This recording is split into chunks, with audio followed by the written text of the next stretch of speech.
Mon nom est Aloan Frost et j'ai 33 ans. Jusqu'à mardi dernier, je croyais comprendre les limites de la famille, de l'amour et de la trahison. J'avais tort. L'enveloppe est arrivée un mardi matin. Le papier était impeccable et officiel. Sentant l'encre et l'angoisse, ce n'était pas le facteur habituel qui l'avait livré. Un homme en uniforme sombre me l'a remise à la porte de mon appartement, l'expression neutre, les yeux fuyant les miens comme si j'étais déjà une accusée. Quand j'ai vu les mots « tribunal de la famille » et « demande de mise sous tutelle » tapés en lettres noires austères, le sol sous mes pieds n'a pas seulement basculé, il a disparu. Ils essayaient de me faire déclarer incompétente. Mes propres parents. Avant d'aller plus loin, laissez-moi vous raconter où en était ma vie avant cette enveloppe. J'habitais un petit appartement lumineux d'une chambre dans un quartier calme de la ville. Je travaillais comme archiviste senior à la Société historique de la ville, un emploi modeste mais qui nourrissait mon âme. Mes journées étaient passées avec de vieilles lettres, des photos fanées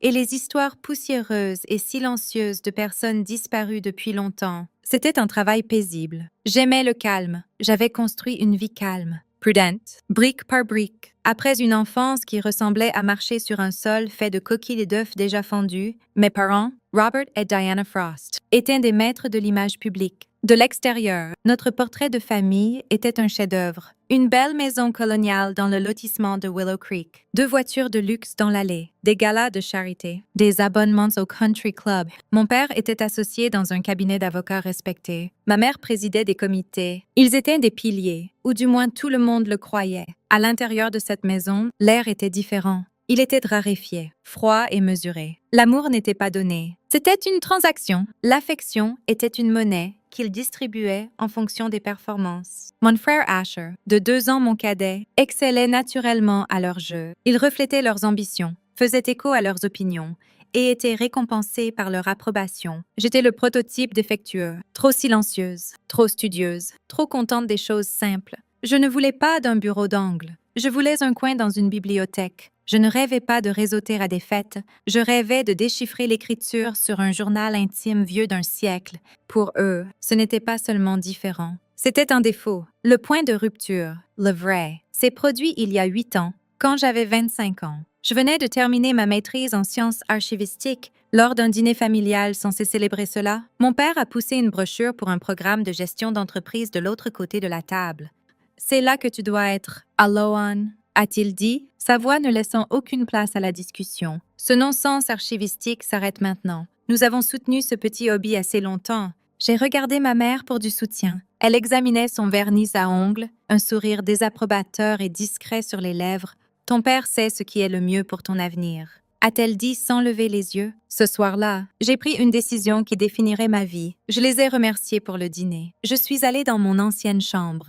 J'ai fait une seule valise et je suis partie. Je n'ai pas claqué la porte. Je l'ai fermée doucement, comprenant enfin que le silence que je laissais derrière moi était le mien. Ces premières années seules ont été brutales. J'ai servi dans des restaurants, vécu dans un appartement partagé avec 3 autres personnes et économisé chaque centime. Le poste à la Société historique a été une bouée de sauvetage à laquelle je me suis accrochée. En commençant comme simple assistante, j'ai construit ma vie avec des mains délibérées et patientes. J'ai remboursé mes prêts étudiants. J'ai économisé pour une voiture d'occasion. J'ai épargné pendant des années pour la compte sur mon appartement douillet. Je n'avais pas de fonds fiduciaire. Pas de filet de sécurité secret. C'était juste moi, et c'était la chose la plus dure et la plus gratifiante que j'ai jamais faite. Nous nous parlions rarement après mon départ. Des appels téléphoniques occasionnels et guindés pour les anniversaires et les fêtes, ils voyaient mes choix comme un caprice prolongé, une phase d'obstination qu'ils étaient convaincus que je dépasserais quand j'ai acheté mon appartement.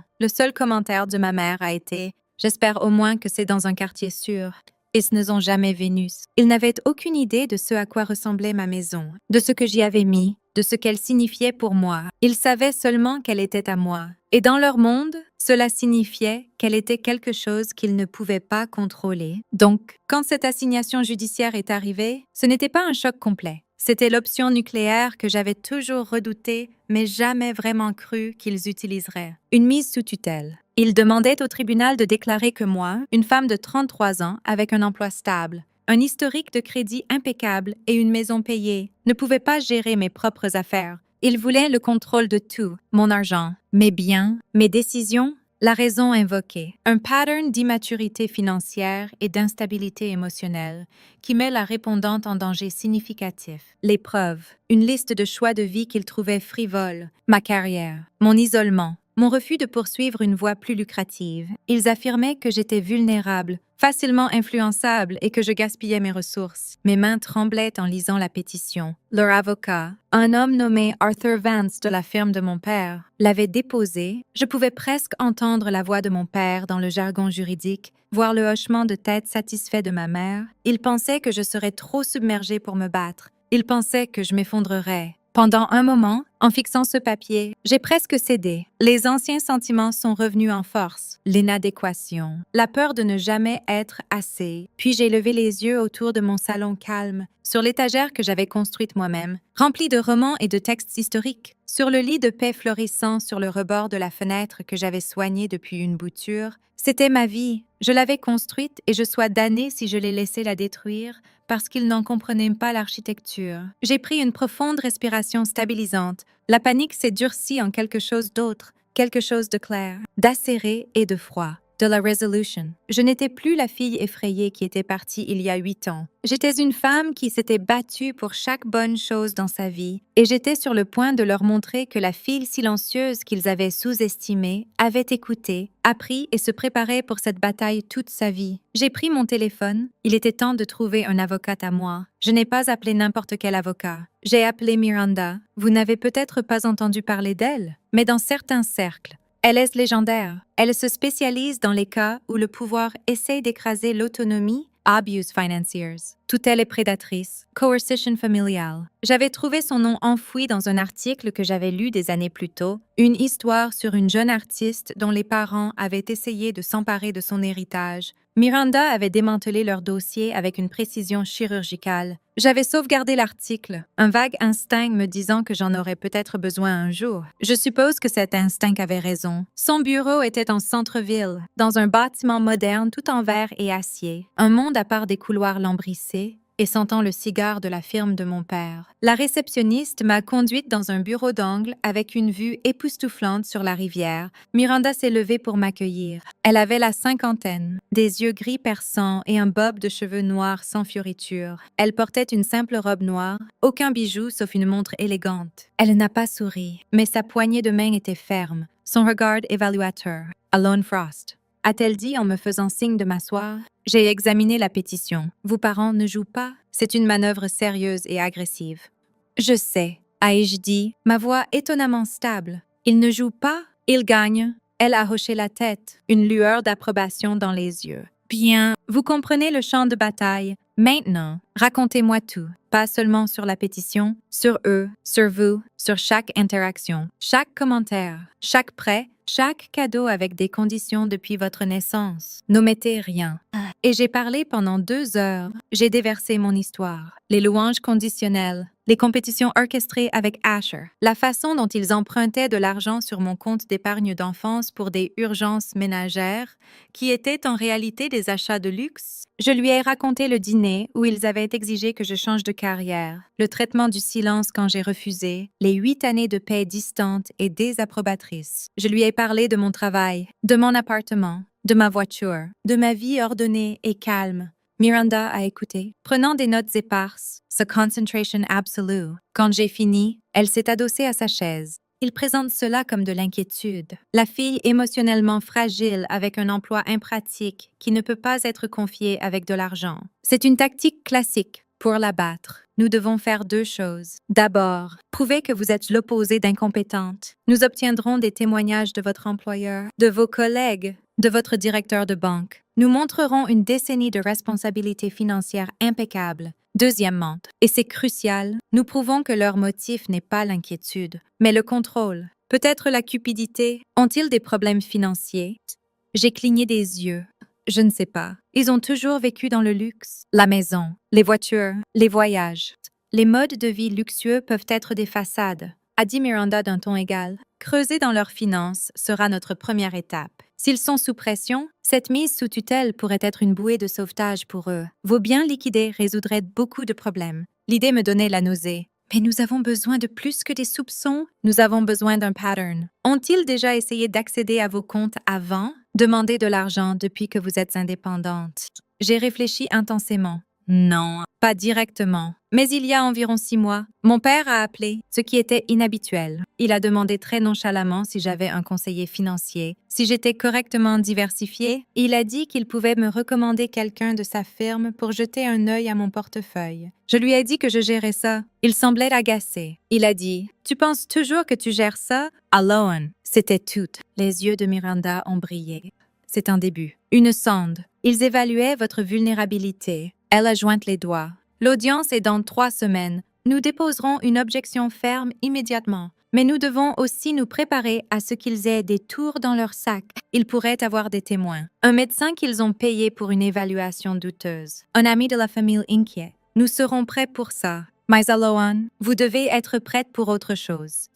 Quoi? La guerre émotionnelle dans cette salle d'audience. Ils ne seront pas vos parents. Ils seront les plaignants. Ils vous regarderont avec une inquiétude feinte. Ils parleront de vous comme si vous étiez une enfant qui ne peut pas lasser ses chaussures. Votre mère pourrait pleurer. Votre père utilisera cette voix calme et raisonnable qui fait passer quiconque en désaccord pour hystérique. Vous ne pouvez pas réagir. Vous ne pouvez pas pleurer. Vous ne pouvez pas vous mettre en colère. Vous vous asseyez, vous écoutez, vous avez l'air compétente et calme. Votre réaction fait partie des preuves. Pouvez-vous faire ça? J'ai pensé à leur visage, la déception gravée en permanence autour de la bouche de ma mère, la mâchoire impatiente de mon père. J'ai pensé à la petite fille qui se cachait dans le placard pour pleurer, afin qu'il ne la voie pas. Cette fille était partie. Oui, ai-je dit, je peux faire ça. Bien! Miranda s'est levée, signalant la fin de notre réunion. J'aurai mon enquêteur commencer immédiatement. Vous, continuez votre vie. Soyez normal. Ne les contactez pas. S'ils vous contactent, dirigez-les vers moi. C'est une guerre maintenant. Alohan. Et la première règle de la guerre est de ne jamais laisser l'ennemi vous voir transpirer. Je suis sortie de son bureau à la fois terrifiée et électrisée. Pour la première fois, j'avais un général, je ne me battais pas seule. Je suis allée directement à la société historique, me perdant dans l'odeur familière et réconfortante du vieux papier. Ma patronne, Madame Gable, une femme dans la septantaine avec l'esprit d'une guerrière bibliothécaire, a jeté un regard à mon visage et a fermé la porte de son bureau. « Allez, dis-moi tout, ma chère. » Quand je lui ai raconté, ses yeux ont flamboyé d'indignation. Quel culot absolu! A-t-elle sifflé? Tu es la personne la plus capable et équilibrée que je connaisse. Ton travail est méticuleux. Tes finances personnelles ne me regardent pas, mais tu n'as jamais été en retard pour ta part du fonds de café en 10 ans. Ils veulent se battre? Nous leur en donnerons un. Tu as mon soutien total. Témoignages, références de caractère, tout ce dont tu as besoin. Ce soutien a été mon encre. Au cours des jours suivants, tandis que l'équipe de Miranda travaillait dans l'ombre, je me suis concentrée sur le tangible. J'ai rassemblé des années de relevés bancaires, de déclarations fiscales, de documents hypothécaires, de dossiers d'emploi. J'ai créé une chronologie de ma vie adulte, un registre d'indépendance. Chaque facture payée, chaque accomplissement professionnel, chaque joie tranquille dans mon appartement était une brique dans ma forteresse. Puis, une semaine avant l'audience, Miranda a appelé. Sa voix était tendue d'une excitation contrôlée. Alohan, nous avons trouvé quelque chose. Notre enquêteur a examiné les registres immobiliers de vos parents, la Belle Coloniale à Willow Creek. Elle a été refinancée 3 fois au cours des 5 dernières années. Et il y a 2 privilèges contre elle pour des factures impayées d'entrepreneurs. Leur portefeuille d'investissement est un chaos de ventures à haut risque échouées. Elle a fait une pause pour les faits. Et il y a un procès en cours contre la firme de votre père pour faute professionnelle. Ungrow, son partenariat est en juste. Les pièces se sont assemblées avec une finalité glaçante. Ce n'était pas seulement une question de contrôle, c'était une question de survie. Leur survie, mon appartement, mes économies, ma voiture, c'était un radeau de sauvetage. Ils n'essayaient pas de me sauver de moi-même, ils essayaient de se sauver eux-mêmes en me noyant. Cela change tout, a dit Miranda, mais nous devons être prudents. Nous ne pouvons pas révéler que nous savons cela encore. C'est notre atout maître. Laissez-les présenter leur dossier de la pauvre fille instable. Laissez-les s'engager dans leur histoire. Puis nous le démantelons et révélons la vérité sur leurs circonstances désespérées. Le juge ne verra pas d'un bon œil des pétitionnaires qui agissent clairement de mauvaise foi. La veille de l'audience, je n'ai pas dormi. Je suis restée dans mon salon, passant mes doigts sur les dos de mes livres, regardant les estampes que j'avais achetées à des foires de rue, sentant la solidité de mes propres murs autour de moi. Ce n'était pas seulement une procédure judiciaire, c'était un règlement de compte pour la fille que j'étais, pour la femme que j'étais devenue, et pour les parents qui ne m'avaient jamais vue comme autre chose qu'un reflet de leurs propres échecs ou un instrument pour leurs besoins. J'ai enfilé une simple robe bleu marine ajustée, pas de frou-frou, pas d'éclat, juste un professionnalisme discret et indéniable. J'avais l'air de ce que j'étais, une adulte capable, sérieuse et responsable. En rencontrant Miranda dans le hall du tribunal, elle m'a examinée d'un coup d'œil et a hoché la tête une fois, satisfaite. « Souvenez-vous » a-t-elle murmuré. Ils sont la performance. Vous êtes la vérité. Les lourdes portes de la salle d'audience se profilaient devant nous. La salle d'audience était plus petite que je l'imaginais et plus silencieuse. L'air était vicié, sentant le polish au citron et l'anxiété ancienne. Le banc où siégerait le juge était une dalle de bois sombre et imposante. À gauche, à la table des plaignants, ils étaient déjà là. Mon père, Robert, dans son meilleur costume, celui qu'il portait pour les plaidoiries finales, paraissant chaque centimètre du patriarche respectable. Ma mère, Diana, dans un tailleur crème ajusté, sa posture parfaite, les mains pliées soigneusement sur la table. Elle avait l'air d'assister à un déjeuner de charité, pas à une audience pour dépouiller sa fille de ses droits. Arthur Vance était assis entre eux, un homme avec une expression satisfaite et installée, déjà en train de relire ses notes. Il n'a pas levé les yeux quand nous sommes entrés. Miranda m'a guidée vers la table de la défense à droite. La division physique semblait profonde. Nous étions dans la même pièce, mais nous occupions des univers différents. J'ai posé mes mains à plat sur la surface fraîche de la table, les obligeant à ne pas trembler. J'ai suivi le conseil de Miranda. Je ne les ai pas regardés. J'ai regardé droit devant, vers le banc vide du juge, vers le sceau de l'État sur le mur. Je suis devenue une étudiante des détails de la pièce, la marque d'usure sur le sol, la façon dont la lumière tombait à travers les hautes fenêtres étroites. L'huissier a appelé la cour à l'ordre, et le juge Harold Winslow est entré. C'était un homme âgé avec un visage sévère et fatigué, et des yeux intelligents qui ont balayé la pièce rapidement. Il s'est installé dans son fauteuil et l'audience a commencé. Arthur Vance s'est levé en premier. Sa voix était suave. Un marteau de velours. Merci, votre honneur. C'est un jour difficile et douloureux pour mes clients. Robert et Diana Frost. Ils sont ici par rien d'autre qu'un amour et une inquiétude profonds pour leur fille unique, Aloan. Il a peint un tableau avec ces mots. Un tableau d'une enfant fragile et rêveuse qui n'avait jamais grandi. Il a parlé de ma nature renfermée, de mon choix de poursuivre une carrière sans issue malgré un potentiel clair, de mon isolement de la famille et des conseils sains. Il a fait sonner mon appartement calme comme une grotte d'ermite, ma gestion financière prudente comme de l'accumulation, mon indépendance comme une pathologie. Nous craignons, Adit Vance, son ton dégoulinant de réticence feinte, qu'Aloan soit incapable de reconnaître ses propres limites. Elle est vulnérable à l'exploitation et prend des décisions qui mèneront inévitablement à la ruine financière et à une crise personnelle. Mes clients cherchent seulement à la protéger, à la guider, à assurer sa sécurité et sa stabilité future par une mise sous tutelle limitée. Puis il a appelé ma mère à la barre, l'a regardée marcher vers le box des témoins, ses talons cliquetant doucement. Était comme assister à un masterclass de performance. Elle a prêté serment et Vance a commencé avec des questions douces et orientées. Diana, pouvez-vous décrire le comportement de votre fille en grandissant? La voix de ma mère était douce, teintée d'un tremblement juste assez crédible. Aloan a toujours été sensible, une fille adorable, mais dans son propre monde. Tandis que les autres enfants faisaient du sport ou rejoignaient des clubs, elle était seule dans sa chambre avec ses livres. Nous avons essayé de l'encourager, de la sortir de sa coquille, mais elle résistait. Elle a tamponné le coin de son œil avec un mouchoir. Nous avons été si inquiets, surtout ces dernières années. Elle nous a coupés, elle refuse notre aide. Quand nous entendons parler de sa vie, ce minuscule appartement, ce travail sans avenir, nos cœurs se brisent. Nous voulons juste l'aider avant qu'il ne soit trop tard.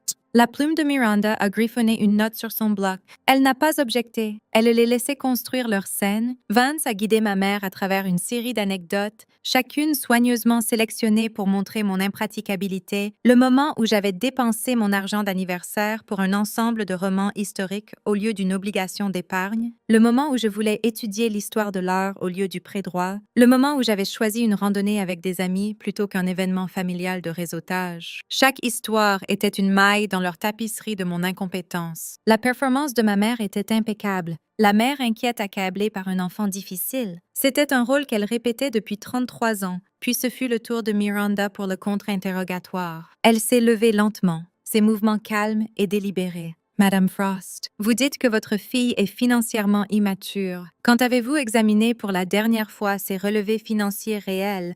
Ma mère a cligné des yeux. Eh bien, nous ne l'avons pas fait. Elle ne les partage pas. C'est une partie du problème. Donc, votre inquiétude n'est pas basée sur des preuves de dette ou de mauvaise gestion, mais sur son choix de carrière et sa décision de vivre indépendamment.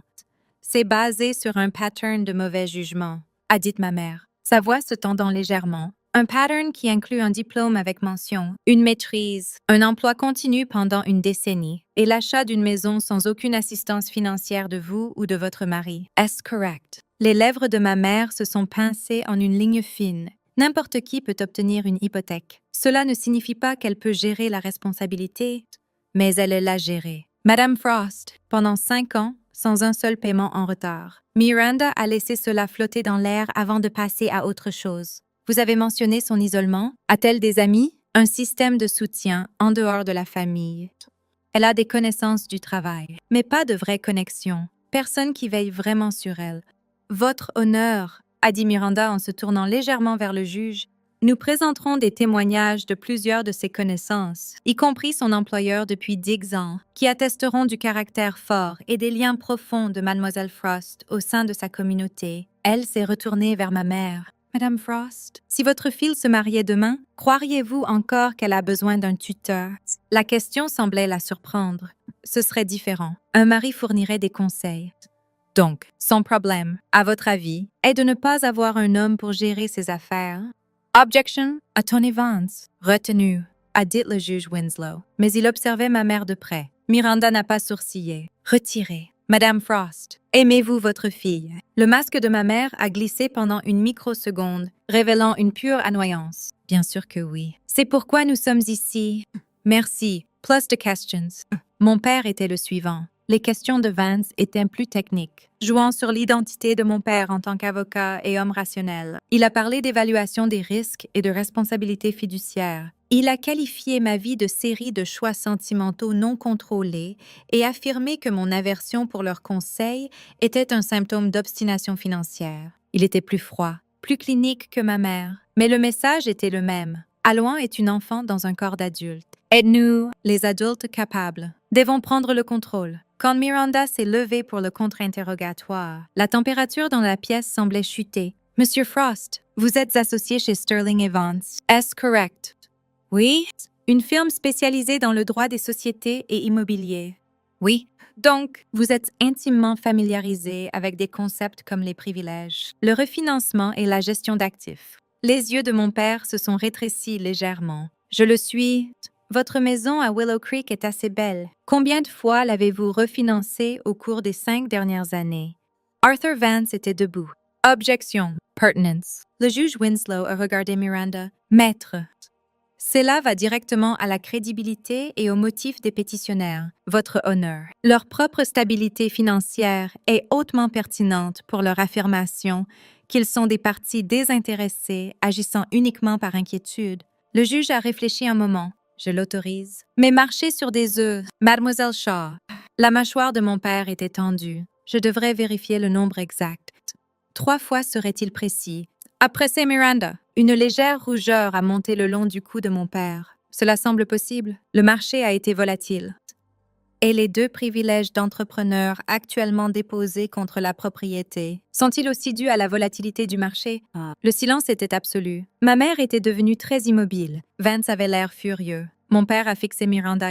Pour la première fois, j'ai vu une fente dans son armure. Ce n'était pas exactement de la peur. C'était la rage d'un homme dont la main venait d'être révélée. Je gère mes affaires personnelles avec compétence, a-t-il dit, sa voix basse et dangereuse. Contrairement à votre fille, que vous affirmez ne pas pouvoir gérer les siennes, le ton de Miranda était trompeusement doux. Plus de questions, votre honneur.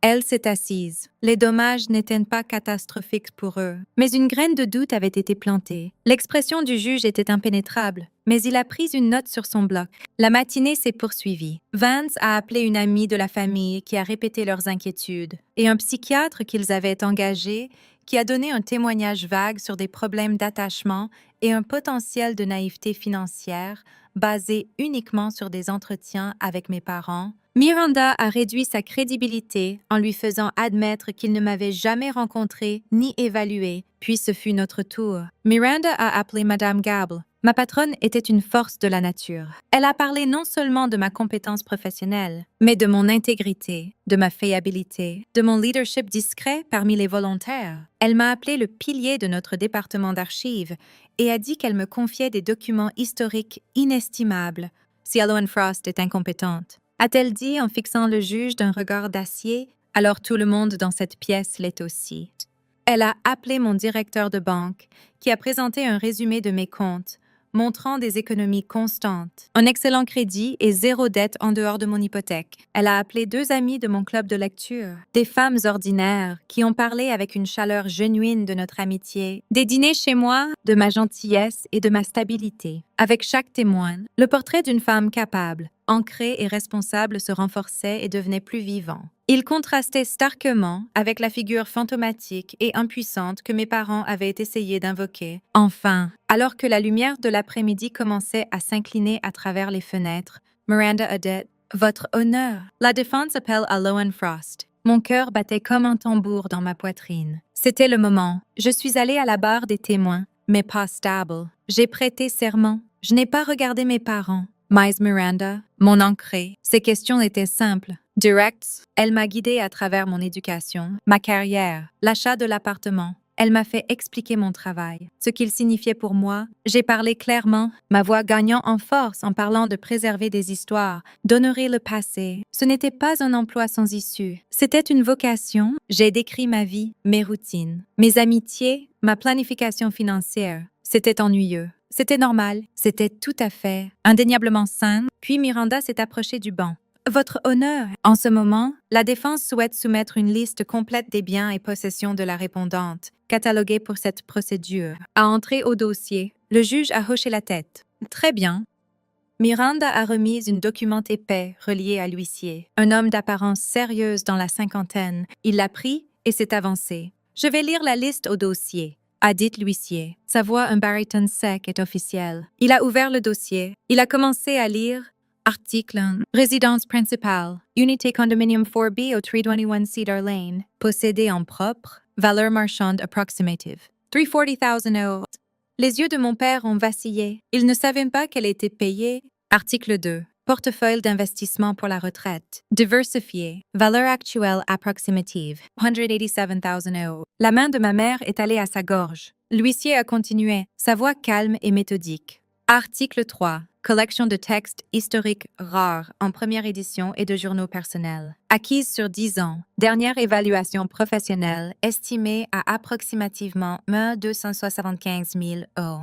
Le hoquet dans la salle d'audience n'était pas fort. C'était une inspiration collective aiguë. La tête de mon père s'est tournée vers moi, ses yeux écarquillés de choc pur et non adultéré. Le juge, qui s'était adossé, s'est soudain penché en avant, ses yeux fixés sur l'huissier. Le sourire suffisant d'Arthur Vance a disparu, remplacé par un regard d'horreur naissante. L'huissier, inconscient du tremblement de terre qu'il venait de déclencher, s'est préparé à lire l'article suivant. Pendant un moment, il n'y a eu aucun son. Les mots de l'huissier semblaient flotter dans l'air. Visibles, solids, 1,275,000. Puis la pièce a explosé. Votre honneur, a crié Arthur Vance, sautant sur ses pieds, sa chaise grinçante en arrière. C'est une fabrication ridicule, une mise en scène. Mon père me fixait, son visage un masque de trahison stupéfaite. Qu'est-ce que c'est que ça? A-t-il exigé, sa voix coupant à travers le chaos? Il ne demandait pas au juge. Il me demandait à moi. Le masque du patriarche inquiet était parti, arraché par un choc à vide pur. Quelle collection? Quels journaux? Ma mère avait l'air déconcertée, sa performance complètement déraillée. Alohan, de quoi parle-t-il? Le juge Winslow a abattu son marteau. Ordre. Silence dans ma salle d'audience. Le craquement sec a restauré un calme tendu. Les yeux du juge, Aigus et Sundance, sont passés du dossier de l'huissier à Miranda, à moi, et enfin à mes parents splotterant et leur avocat. Il avait l'air intensément curieux. Huissier. Continuez, mais lentement.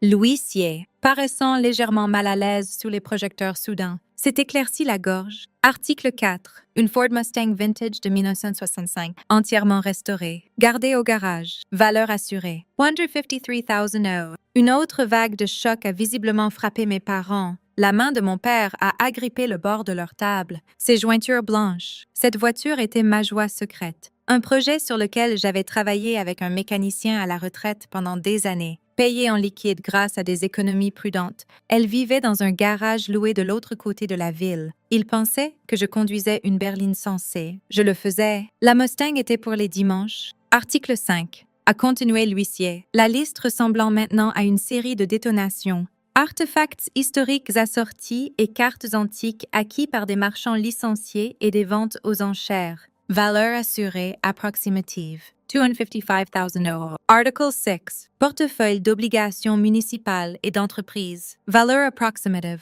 $340,000. Article 7.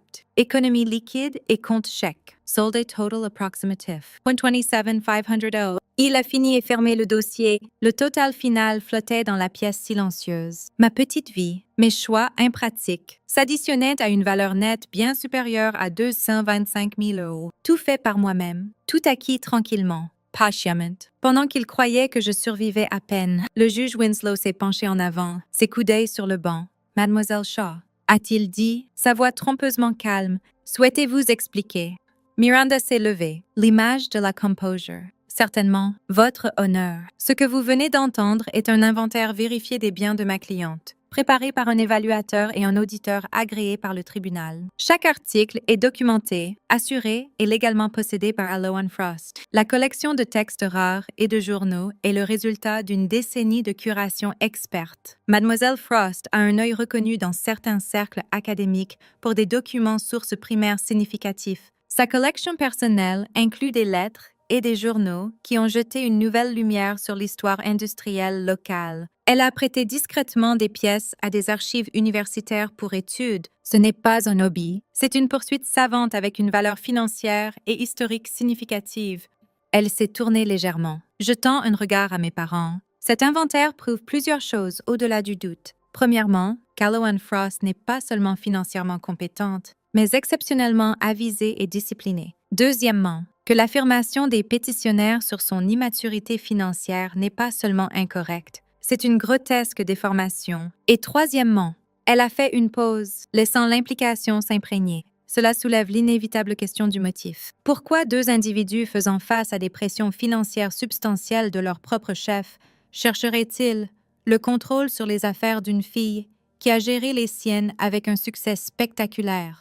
Arthur Vance était de nouveau sur pied, votre honneur. C'est un piège, une embuscade de dernière minute. Nous n'avions aucune connaissance de ces soi-disant biens. S'ils existent, ce que je doute, leur provenance devrait être... Leur provenance est impeccable. Maître, a interrompu Miranda froidement, et votre manque de connaissance est précisément le point. Vous avez déposé cette pétition basée sur l'ignorance et la présomption. Vous avez supposé que parce que vos clients choisissaient d'être aveugles volontairement à la vie de leur fille, il n'y avait rien à voir. Vous aviez tort.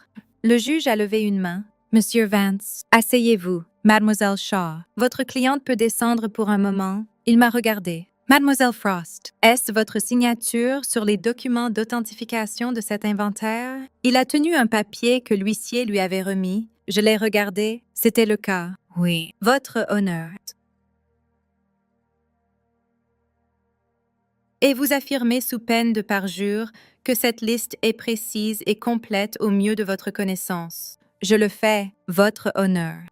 Il a hoché la tête lentement, puis a tourné son regard vers mes parents. Leur aplomb antérieur était brisé. Mon père avait l'air furieux, ma mère pâle et confuse. La performance était terminée. La vérité crue était exposée. Monsieur et Madame Frost, a dit le juge, son ton grave.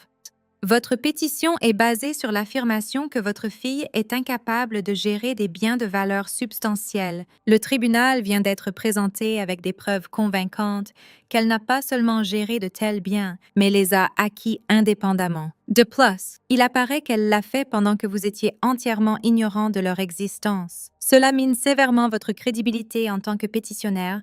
Mon père a retrouvé sa voix, l'avocat en lui luttant à travers le choc. Votre honneur, si ces biens sont réels, cela ne fait qu'accroître notre inquiétude. Ce genre de valeur aux mains de quelqu'un sans expérience en gestion de richesse, c'est une cible pour la fraude, pour la manipulation. Elle avait été secrète. Nous cachons cela à sa propre famille. Cela en soi est un signe d'instabilité ou un signe d'autopréservation. Monsieur Frost, a dit le juge sèchement. Il a regardé Miranda. Vous avez mentionné des pressions financières sur les pétitionnaires. Élaborez. C'était l'atout. Miranda n'a pas souri. Elle a simplement ouvert un nouveau dossier. Votre honneur, nous avons ici des documents publics montrant que la résidence principale des Frost est lourdement hypothéquée avec plusieurs privilèges. Nous avons des enregistrements de plusieurs investissements à haut risque qui ont échoué significativement au cours des 18 derniers mois. Plus notablement, nous avons un avis d'un procès majeur pour faute professionnelle déposé contre Sterling et Vance, qui place le partenariat de M. Frost et ses biens personnels en risque direct. Elle a remis des copies à l'huissier qui les a livrées au juge et à un Arthur Vance maintenant blême. Ce procès, a continué Miranda, cherche des dommages supérieurs à 250 000 €. Une mise sous tutelle sur une fille avec des biens liquidables soudainement révélés, valant plus de 225 000 € serait un timing remarquablement opportun. L'accusation n'était pas criée. Elle était énoncée comme une conclusion logique simple. Les pièces du puzzle, autrefois éparpillées, formaient maintenant un tableau dévastateur et clair. Ma mère a fait un petit son étouffé. Ce n'est pas pourquoi nous l'aimons. Mais le mensonge est mort dans l'air épais de la salle d'audience. Le visage du juge était dur. Il a regardé de leurs dossiers financiers à mon inventaire, de leurs expressions paniquées à la mienne calme. Arthur Vance a essayé une dernière manœuvre désespérée. Votre honneur. Je demande que cet inventaire soi-disant soit rejeté comme préjudiciable et non pertinent. La situation financière de mes clients n'a aucun rapport avec leurs craintes légitimes pour leur fille. Cela a tout à voir. Maître, a dit le juge Winslow, sa voix basse et finale. Cela parle directement de biais et de potentielle mauvaise foi. La pétition pour mise sous tutelle est basée sur une prémisse qui a été réfutée de manière concluante. Mademoiselle Frost n'est pas incapable. Elle est extraordinairement capable. L'inquiétude déclarée des pétitionnaires est contredite par leur ignorance démontrable de sa vie et leurs propres incitations financières pressantes. Il a pris une profonde respiration. J'en ai vu assez. La pétition pour mise sous tutelle est « Ya ». Il n'a jamais fini la phrase. Mon père, dans un geste né d'une rage pure et imprudente, s'est levé et a pointé un doigt tremblant vers moi. « Espèce de petite salope trompeuse », a-t-il rugi, sa voix résonnant contre les murs. « Tu nous as caché tout ça? Après tout ce que nous t'avons donné, tu nous le dois. » C'était la vérité non filtrée, le cœur de leur sentiment d'entitlement mis à nu dans une salle d'audience. Ma mère a octé. Robert, mais c'était trop tard. Les yeux du juge sont devenus froids. Huissier, a-t-il dit, sa voix soudain aiguisée comme un rasoir. Arrêtez immédiatement. Faites entrer la sécurité maintenant. Le commandement du juge a tranché l'éclat de mon père comme une lame. Pendant une seconde, mon père est resté figé, son visage virant au pourpre avec un mélange de rage et d'horreur naissante à ce qu'il venait de faire. Le vernis professionnel n'avait pas seulement craqué, il avait explosé. La vérité crue et laide était maintenant au dossier judiciaire. Ma mère avait les deux mains pressées sur sa bouche, ses yeux écarquillés de terreur. La lourde porte de la salle d'audience s'est ouverte et deux officiers de tribunal en uniforme sont entrés, leurs expressions alertes et sérieuses. Ils se sont placés entre notre table et celle de mes parents, une incarnation physique du gouffre qui venait d'être ouvert en grand. L'huissier s'était déjà approché du banc du juge, une posture protectrice. Le comportement du juge Winslow s'était transformé d'arbitre fatigué en quelque chose de formidable. Il a regardé mon père non comme un pétitionnaire, mais comme une perturbation dans sa salle d'audience. « Monsieur Frost », a-t-il dit, sa voix dangereusement calme. « Vous allez vous asseoir, vous allez vous taire. Un autre éclat comme celui-là et je vous ferai expulser et détenir pour outrage. Comprenez-vous » La poitrine de mon père se soulevait. Pendant un moment terrifiant, j'ai pensé qu'il pourrait argumenter, mais la vue des officiers de sécurité, la finalité sévère dans les yeux du juge, et probablement le dernier lambeau de son instinct d'avocat ont percé. Il s'est effondré dans sa chaise, ses épaules s'affaissant. Il avait soudain l'air vieux, dégonflé. La performance n'était pas seulement terminée. L'acteur avait été exposé et hué hors de la scène. Le juge a ensuite tourné son regard vers Arthur Vance, qui avait l'air de vouloir que le sol l'avale. « Maître, contrôlez votre client. Ou je le ferai? » « Oui, votre honneur. Mes excuses les plus profondes. Amar Monet Vance, sans rencontrer les yeux de quiconque. Le juge Winslow a laissé le silence s'étirer, permettant au poids du moment de s'installer sur tout le monde. Il a regardé les documents devant lui, mon inventaire d'un côté, les preuves de la désespérance financière de mes parents de l'autre. Il a enfin parlé, ses mots mesurés et clairs. Ce qui a été présenté dans cette audience aujourd'hui est l'un des contrastes les plus starks que j'ai jamais vus dans ma salle d'audience. D'un côté, nous avons une pétition alléguant l'incapacité basée sur la spéculation, les préjugés et un manque profond de connaissances. De l'autre, nous avons des preuves documentées non seulement de capacité, mais d'acuité, de discipline et de succès significatifs. Il a regardé directement mes parents. Monsieur et Madame Frost, vous êtes venus devant ce tribunal en me demandant de croire que vous étiez motivés par une inquiétude altruiste. Les preuves suggèrent le contraire. Votre ignorance de la vie de votre fille est volontaire. Votre propre détresse financière fournit un motif alternatif clair pour chercher le contrôle sur ses biens. Et votre réaction ici aujourd'hui, a-t-il dit en jetant un regard à mon père, révèle une attitude d'entitlement entièrement incompatible avec le rôle d'un protecteur. Ma mère a commencé à pleurer pour de bon maintenant, mais ce n'étaient pas les larmes délicates et performatives d'avant. C'étaient des sanglots durs et silencieux qui secouaient ses épaules. C'étaient des larmes de honte, d'exposition. D'un plan complètement détruit, le juge a continué. La pétition pour mise sous tutelle est refusée, rejetée avec préjudice. La finalité de la phrase juridique était un clou de cercueil. Avec préjudice signifiait qu'il ne pouvait pas la redéposer sur les mêmes bases. C'était fini, mais il n'avait pas terminé. Il a regardé Miranda. Mademoiselle Shaw, vous avez soulevé de sérieuses questions sur la conduite des pétitionnaires. Déposer une pétition frivole ou malveillante pour mise sous tutelle est une affaire sérieuse. Cela abuse du processus judiciaire et peut causer un préjudice profond à la répondante. Il a tourné son regard vers mes parents.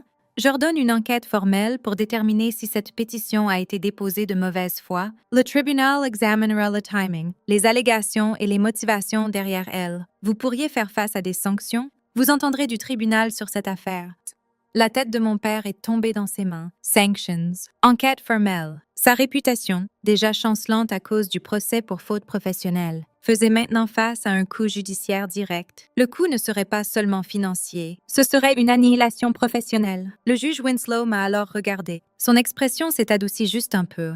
Mademoiselle Frost, le tribunal s'excuse pour l'épreuve que vous avez traversée. Vous êtes clairement une femme de capacité et de caractère substantiel. Vous êtes libre de partir avec la confiance du tribunal que vous êtes plus que capable de gérer votre propre vie. Cette affaire est closed. Il a abattu son marteau une fois, le son était définitif. L'audience était terminée. L'après-midi immédiat a été un flou de calme surréaliste. Le juge a quitté le banc. Les officiers de sécurité ont traîné, assurant une sortie paisible. Miranda a commencé à ranger calmement sa mallette. Je suis restée assise là, les mains encore à plat sur la table, absorbant le silence soudain immense. La guerre était finie. Nous avions gagné, non seulement gagné, oblitéré l'opposition. À l'autre table, le chaos mijotait en murmures. Arthur Vance sifflait à mon père. Je vous ai dit de rester calme. À quoi pensiez-vous? Mon père était silencieux, fixant le grain du bois de la table comme s'il contenait les réponses à où sa vie avait si mal tourné. Ma mère fouillait dans son sac, évitant tous les regards. Miranda a touché mon bras doucement. Allons-y, Alohan! Ne les regardez pas, ne leur parlez pas, sortez simplement. Je me suis levée. Mes jambes semblaient appartenir à quelqu'un d'autre, mais elles me tenaient. J'ai suivi Miranda vers la porte. En passant leur table, je n'ai pas pu m'en empêcher. J'ai jeté un regard. Mon père a levé les yeux. Nos regards se sont croisés. La fureur était encore là, mais maintenant mélangée à quelque chose d'autre, quelque chose de pire. Une compréhension vide et défaite. Il me voyait, vraiment pour la première fois, non comme sa fille égarée, mais comme une étrangère qui l'avait complètement surpassée, une étrangère avec des ressources et une résolution qu'il n'avait jamais imaginée. Cette connaissance brisait quelque chose dans son regard. Ma mère m'a regardée, son mascara coulait, son visage était froissé. « Alohan, s'il te plaît », a-t-elle murmuré. Je ne me suis pas arrêtée. Je n'ai pas dit un mot. Je suis sortie de la salle d'audience derrière Miranda, à travers les lourdes portes, et dans le hall lumineux et ordinaire du tribunal. Le contraste était choquant. Les gens flânaient, parlant de circulation, de déjeuner, d'autres affaires. La vie continuait. Dehors, sur les marches du tribunal, le soleil de l'après-midi était aveuglant. J'ai pris une profonde respiration tremblante d'air libre. C'était fini. Miranda s'est tournée vers moi, un rare sourire génuin touchant ses lèvres. Vous avez été parfaite, absolument parfaite. Ils n'ont jamais su ce qui les frappait. La collection, j'ai commencé, ma voix rauque d'inutilisation. Quand vous m'avez dit de tout faire évaluer, je ne pensais pas que ce serait une balle en argent. Elle l'était. Afeni Miranda. Alohan, votre discipline a construit cette collection. Votre œil pour la valeur a trouvé ces pièces. Votre patience les a acquises. Ce n'était pas de la chance. C'était une preuve. C'était la réfutation la plus élégante possible à tous leurs arguments. Vous n'avez pas seulement géré l'argent. Vous avez construit un legs qu'ils étaient trop aveugles pour voir. Elle a serré mon épaule. Rentrez chez vous, reposez-vous. L'enquête sur leur conduite procédera. Mais c'est mon travail maintenant. Vous êtes libre, vraiment libre. J'ai hoché la tête. Les mots me manquaient. La gratitude montait si fort qu'elle était presque douloureuse. Merci, Miranda. Pour tout.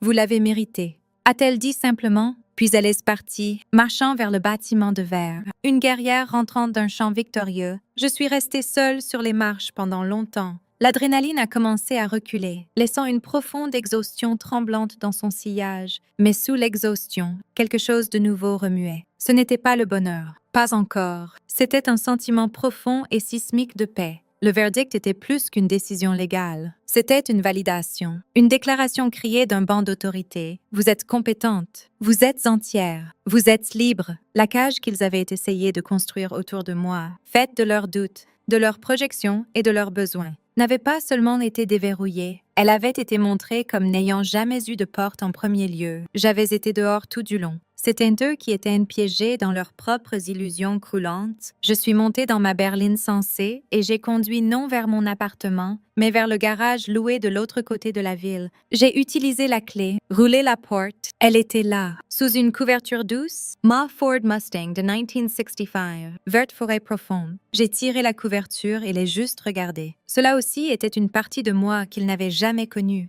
Une joie secrète, un témoignage de patience et de passion. J'ai passé une main sur le pare-choc chrome impeccable. Pour la première fois depuis l'arrivée de l'enveloppe, j'ai souri. C'était un petit sourire privé et réel. Puis je suis remontée dans ma berline et j'ai conduit vers chez moi, vers ma vie. Les premiers jours après l'audience sont passés dans un calme étrange et fluide. C'était comme si un bruit assourdissant qui avait été mon bourdonnement de fond constant avait soudain été éteint, laissant un silence si profond qu'il était presque bruyant. Je suis retournée au travail à la Société historique. Madame Gable m'a regardée, m'a tendu une tasse de thé terriblement fort et a dit « Ne t'avise pas d'essayer de me remercier. Retourne juste cataloguer les lettres Henderson. Elles sont un chaos. » C'était la chose la plus gentille qu'elle pouvait faire. La normalité de cela, la demande de ma compétence était un baume. La nouvelle, bien sûr, ne restait pas dans la salle d'audience. Willow Creek est un petit monde dans une grande ville. Les murmures voyageaient à travers le country club. La firme d'avocats,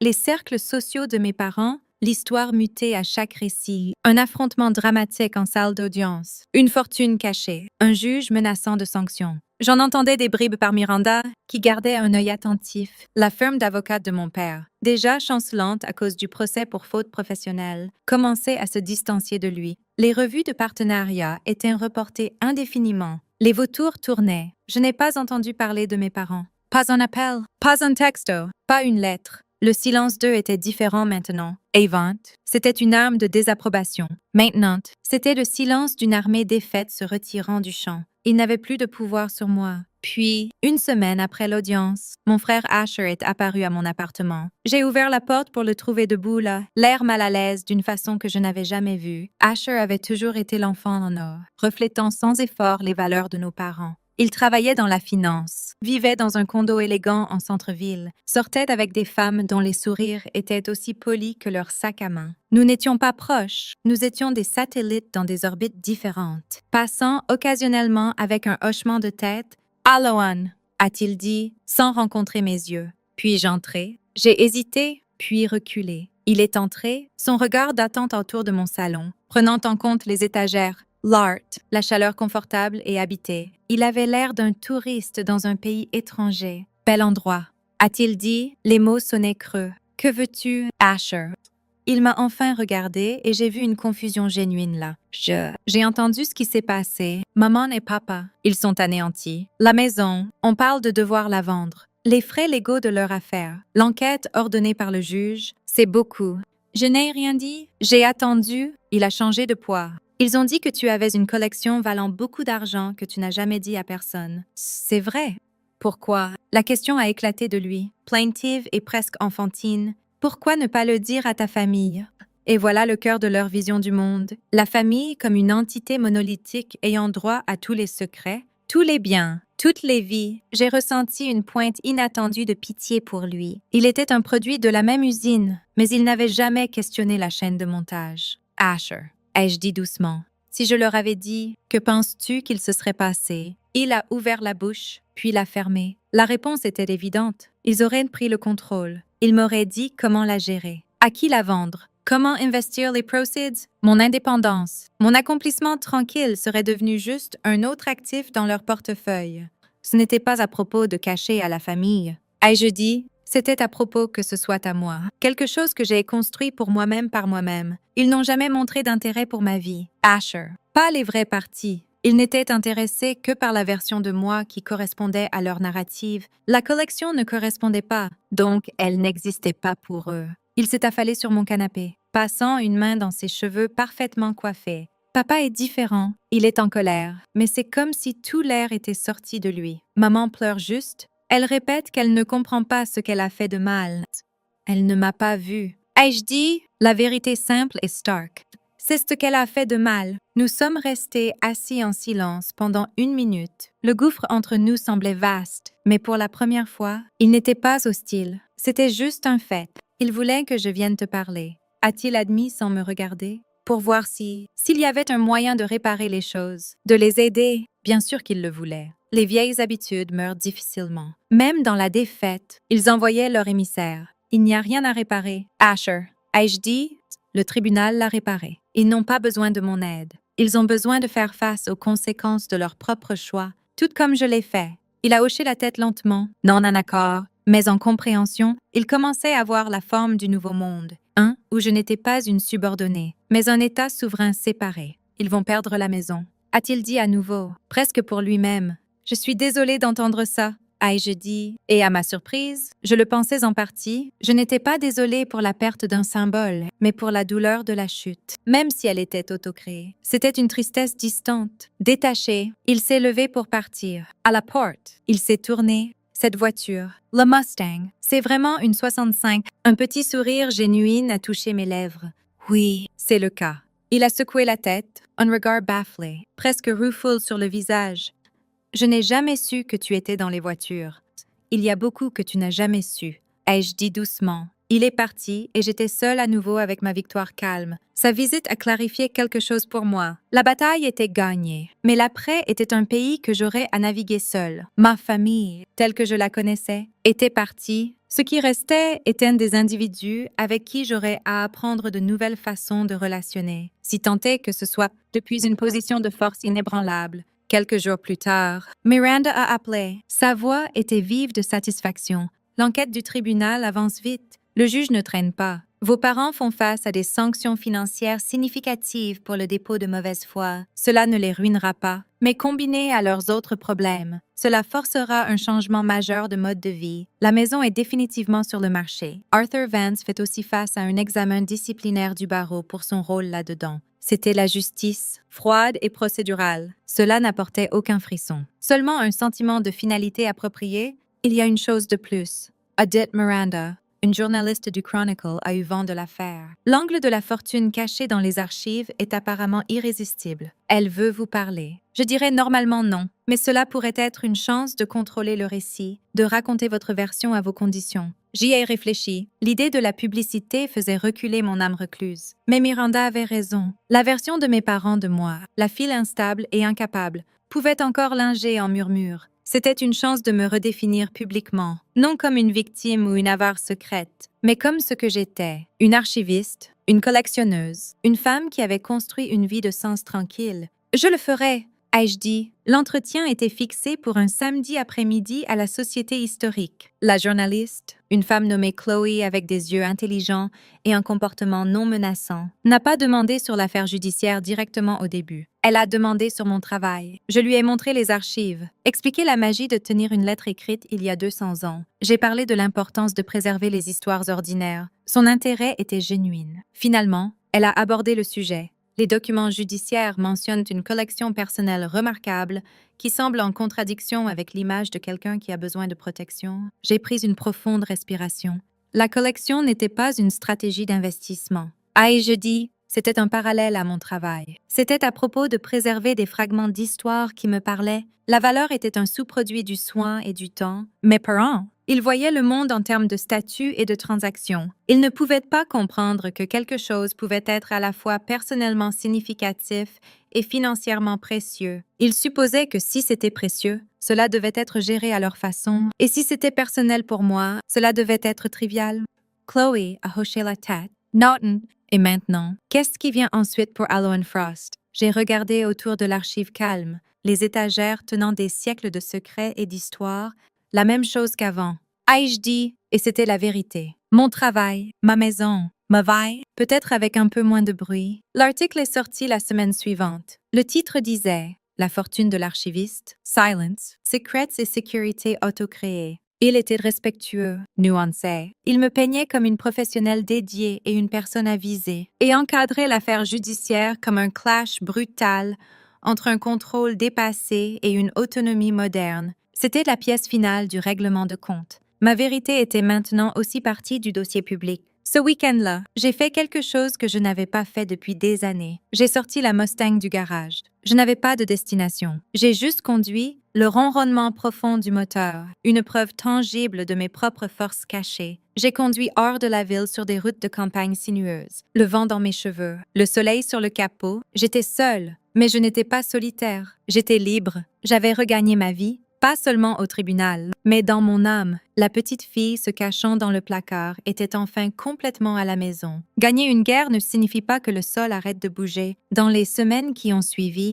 les tremblements de la salle d'audience ont atteint plus loin que je ne l'avais imaginé. L'article dans le Chronicle était comme jeter une pierre dans un étang calme. Les ondulations se sont propagées, touchant des rivages que je ne connaissais même pas. La première ondulation était professionnelle. J'ai commencé à recevoir des emails non de journalistes, mais d'universités, de petits musées, de fondations historiques. L'article avait mentionné le focus de ma collection sur l'histoire industrielle locale. Un professeur de l'Université d'État a écrit, demandant si j'étais intéressée par une collaboration sur une exposition numérique. Un directeur d'un musée ferroviaire se demandait si j'avais du matériel lié au premier relevé de train, mon expertise tranquille. Autrefois connue seulement de Madame Gable et de quelques chercheurs dédiés, était maintenant une affaire de dossier professionnel public. Je n'étais plus juste Alloan l'archiviste, j'étais Alloan Frost, collectionneuse et érudite reconnue. C'était terrifiant et exaltant. J'ai dit oui à l'exposition numérique. Cela semblait l'étape naturelle suivante dans la vie que j'avais construite. La deuxième ondulation était personnelle et plus compliquée. Elle est venue sous la forme d'un message sur un site de réseautage professionnel d'une femme nommée Laura. « Chère Mademoiselle Frost,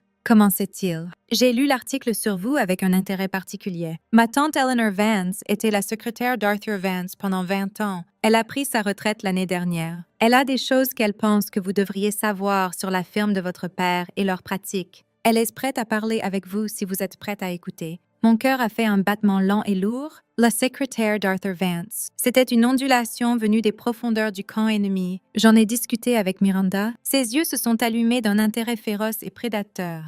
Cela pourrait être critique pour l'enquête du tribunal sur leur conduite. Et cela pourrait nous donner une image plus claire de leur état d'esprit quand ils ont déposé la pétition. Procédez, mais soyez prudente. Rencontrez dans un lieu public. Je peux avoir quelqu'un à proximité si vous êtes mal à l'aise. J'ai rencontré Laura et sa tante Eleanor dans un salon de thé calme dans un quartier neutre. Eleanor avait la fin de la soixantaine, avec des yeux aigus et gentils et un air sans fioriture. Elle n'a pas perdu de temps. J'ai travaillé pour Arthur Vance depuis qu'il était associé junior, a-t-elle dit, sa voix basse mais claire. Je l'aimais bien pendant longtemps. Mais ces dernières années, la ferme a changé. La pression était immense. La pratique de votre père était agressive. Quand ce procès pour faute professionnelle a été déposé, la panique était palpable. Arthur était désespéré de garder son plus vieil ami et associé à Flo. Elle a pris une gorgée de thé environ 2 mois avant qu'il dépose la pétition contre vous. J'ai apporté des papiers dans le bureau d'Arthur. Lui et votre père parlaient. La porte était entrebâillée. J'ai entendu votre père dire « Il doit y avoir quelque chose que nous pouvons exploiter. » Elle a toujours été le maillon faible émotionnellement. Nous pouvons le présenter comme de l'inquiétude. Arthur est dead. C'est risqué. Robert, si elle se bat, votre père l'a coupée. Elle ne se battra pas. Elle ne se bat jamais. Elle pliera. Et une fois que nous aurons la tutelle, nous pourrons liquider discrètement. Ce sera assez pour régler le procès et refinancer tout. Nous avons juste besoin que le tribunal la voie à notre façon. Les mots flottaient dans l'air parfumé du salon de thé. Lades it Précis. C'était la confirmation dont je ne savais pas que j'avais besoin. Ce n'était pas juste de la cupidité ou du contrôle dans un sens vague. C'était un plan spécifique et calculé pour m'utiliser comme une sortie de secours financière. Ma faiblesse supposée était la pierre angulaire de leur stratégie. Eleanor m'a regardée avec une sympathie profonde. Je suis désolée. Ma chère, quand j'ai lu cet article et vu à quel point il se trompait sur vous, je ne pouvais plus rester silencieuse. J'ai déjà donné une déclaration à l'enquêteur du barreau, mais je voulais que vous l'entendiez de moi. Vous n'étiez pas juste une fille qu'ils ont mal comprise. Vous étiez une cible.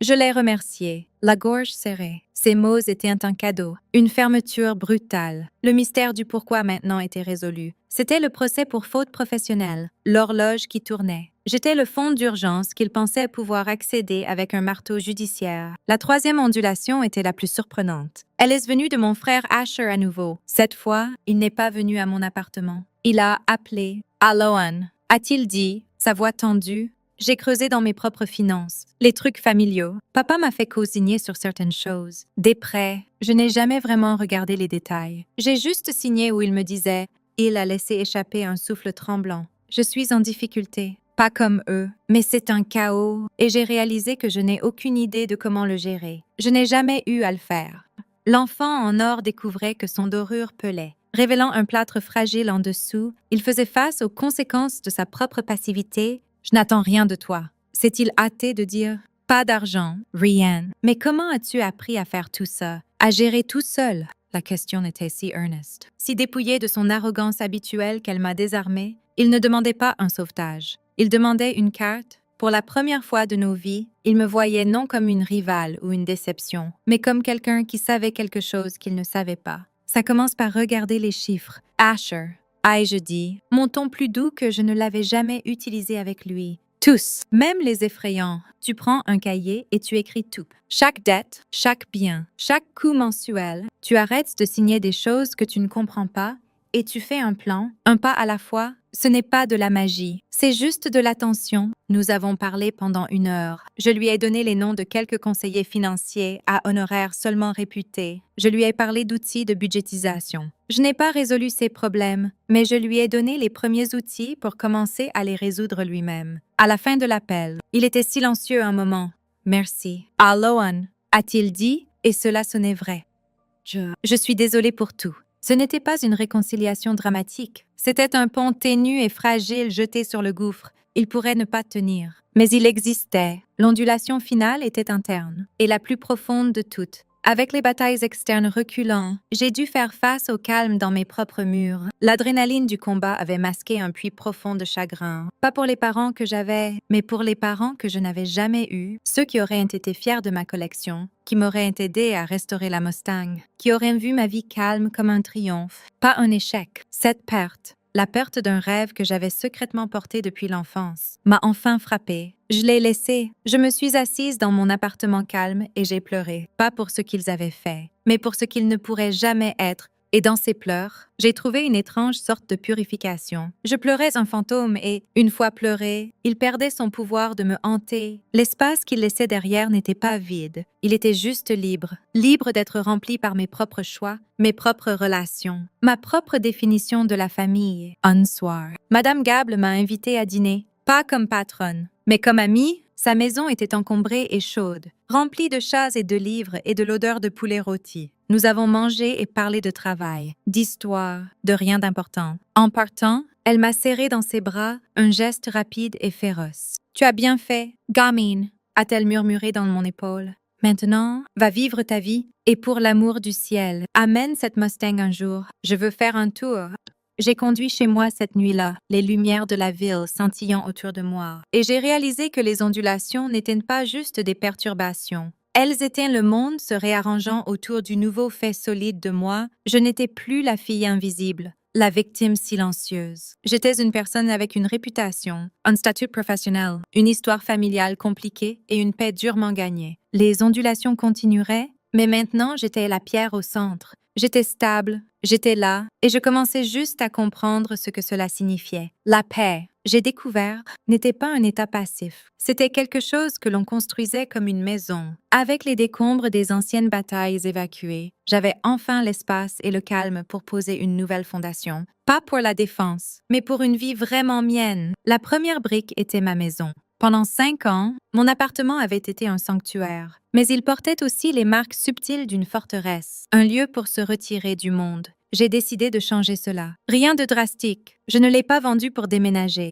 Au lieu, je l'ai rendu plus mien. J'ai enfin accroché la grande carte antique encadrée de la ville que j'avais achetée des années plus tôt et jamais osé mettre. Pensant qu'elle était trop audacieuse, j'ai acheté un nouveau fauteuil profondément confortable juste pour la lecture, pas pour s'inquiéter dedans. J'ai commencé un petit jardin d'herbes sur le rebord de la fenêtre de la cuisine. C'était de petits actes, mais chacun semblait une déclaration. Je reste, je prospère ici. La deuxième brique était mon travail, qui commençait à évoluer de façon excitante. La collaboration avec l'université sur l'exposition numérique intitulée Voix des fourneaux, les histoires humaines de la croissance industrielle, donnait à mes compétences archivistiques une nouvelle toile. Je ne préservais pas juste des documents, je curatais un récit, tissant ensemble des lettres d'ouvriers d'usine, des schémas d'ingénieurs et des coupures de journaux, pour raconter une histoire plus grande que n'importe quelle pièce individuelle. Le professeur, Dr. Evans, me traitait comme une paire.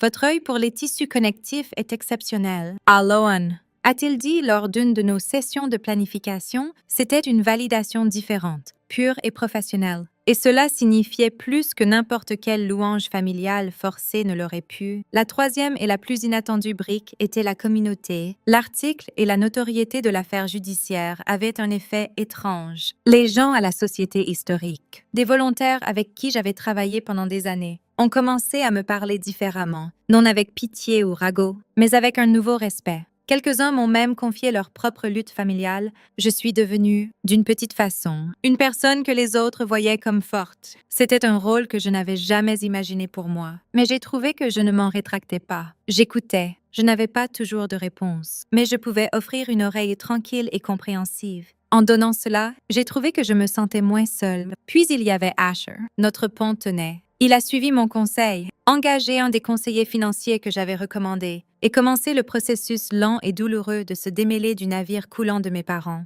Il m'appelait toutes les quelques semaines, non pour demander quoi que ce soit, mais pour rapporter des progrès. J'ai vendu le condo, a-t-il dit un soir. Son nom épuisé m'éclaire. C'était trop... Je loue un endroit plus petit en centre-ville, plus près du travail. C'est bien, simple. Il n'y avait pas d'auto-apitoiement dans sa voix, juste une acceptation fatiguée. Il apprenait la résilience et cela l'humiliait d'une façon qui le rendait presque aimable. Il ne mentionnait jamais nos parents directement et je ne demandais pas. Mais un jour, il a dit « Maman a appelé, elle a demandé si j'avais parlé à toi. » Je lui ai dit « Oui ». Elle a juste dit « Oh ». Et puis elle a changé de sujet. L'information était neutre, mais elle racontait une histoire. Le sujet de moi était maintenant une porte fermée dans leur monde. C'était une porte qu'ils avaient verrouillée, mais j'étais celle qui avait jeté la clé. Le travail de Miranda a atteint sa propre conclusion. L'enquête du tribunal a trouvé que la pétition avait en effet été déposée de mauvaise foi. Mes parents ont été ordonnés de payer une portion significative de mes frais légaux et une amende séparée au tribunal. Ce n'était pas ruineux, mais c'était une autre pierre lourde sur la balance penchant contre eux. L'examen disciplinaire pour Arthur Vance était encore en attente. Mais Miranda m'a dit que sa réputation était en lambeaux. La communauté juridique, semblait-il, avait peu de tolérance pour l'un des leurs, essayant d'armer les tribunaux contre un membre de la famille. Le justice, dans sa façon sèche et paperassière, était servi. Avec la tempête légale et financière se calmant, j'ai tourné mon attention vers la partie de ma vie qui semblait une affaire inachevée. Ma collection, elle avait été mon secret, puis mon bouclier, puis ma révélation. Maintenant, je devais décider ce qu'elle allait être. Un trésor, un investissement, ou autre chose. J'ai invité Dr. Evans et une curatrice du musée historique d'État à mon appartement. Cela semblait vulnérable d'ouvrir cette partie la plus privée de mon monde à un examen professionnel. Nous avons passé un après-midi à passer en revue les boîtes soigneusement stockées et les caisses à température contrôlée. La curatrice, une femme nommée Marie avec des mains douces, a manipulé un journal de compagnon de 1880 avec quelque chose comme de la révérence. C'est extraordinaire, a-t-elle murmuré. Le niveau de détail quotidien, c'est un enregistrement social inestimable. À la fin de la visite, ils ont fait une proposition, non d'acheter la collection, mais d'héberger une portion significative en prêt à long terme au musée comme pièce centrale d'une nouvelle exposition permanente sur l'industrie d'État. Je retiendrai la propriété, mais elle serait préservée dans des conditions idéales, étudiée par des érudits et vue par le public. Les pièces plus personnelles, les journaux qui semblaient des amis, je pouvais les garder. C'était la solution parfaite. Ma collection cesserait d'être une fortune secrète et deviendrait un legs partagé. Elle accomplirait son but, raconter des histoires à une échelle plus grande que je ne pourrais jamais seule. J'ai dit oui. Le jour où les déménageurs sont venus emballer soigneusement les pièces sélectionnées, était doux amer. J'ai regardé les boîtes que j'avais portées moi-même à la maison avec une excitation privée, être emportée dans un van spécialisé. Mais la tristesse était propre, comme la douleur après un bon travail. Je ne perdais pas quelque chose. Je lui donnais une nouvelle vie plus grande. Ce soir-là, mon appartement semblait différent, plus léger. Les fantômes du secret étaient partis. L'espace qui restait était rempli seulement de mon présent. J'ai fait un dîner simple et l'ai mangé à ma table de cuisine, regardant les lumières de la ville. Le silence n'était plus le silence de la cachette, c'était le silence du contentement. Quelques jours plus tard, j'ai fait quelque chose que j'avais reporté. J'ai conduit la Mustang chez Madame Gable. Elle attendait sur son porche, un sourire sur le visage. Il était temps, a-t-elle appelé. Je l'ai emmenée pour un tour le long du parkway de la rivière. Le moteur, un ronronnement contente. Elle a crié de délice quand nous avons accéléré sur un tronçon ouvert. Tu sais, Alohan, a-t-elle crié par-dessus le vent. J'ai toujours su que tu avais un peu de feu en toi. Je suis contente que le reste du monde le voie enfin. J'ai ri, un son réel et libre perdu dans le rush de l'air. Elle avait raison. Le feu avait toujours été là, banquet et prudent, me réchauffant à travers les années froides. Maintenant, il était à l'air libre, non comme un brasier destructeur, mais comme une flamme stable et sustentante. La nouvelle fondation était posée, elle était construite sur la vérité, la compétence, les connexions choisies. Elle était assez forte pour tenir quoi que ce soit qui vienne ensuite. Pour la première fois de ma vie, je ne regardais pas par-dessus mon épaule ce qui me pourchassait ou devant ce dont j'avais besoin de m'échapper. J'étais juste ici, dans le présent solide et ensoleillé, construisant une vie, et c'était plus que suffisant. Une fondation, peu importe sa solidité, peut encore être testée. Le test était venu un soir de jeudi pluvieux, environ 3 mois après que le musée ait pris le gros de ma collection. La tempête s'était installée en une bruine grise stable, et j'étais blottie dans mon fauteuil. Un livre sur les genoux, une tasse de thé fumant sur la table d'appoint. Le monde dehors mes fenêtres était un flou de pavements mouillés et de lumières de rues scintillantes. C'était le genre de nuit qui vous rendait reconnaissant pour des murs et un toit. Le buzzer de la porte d'entrée du bâtiment a sonné, aigu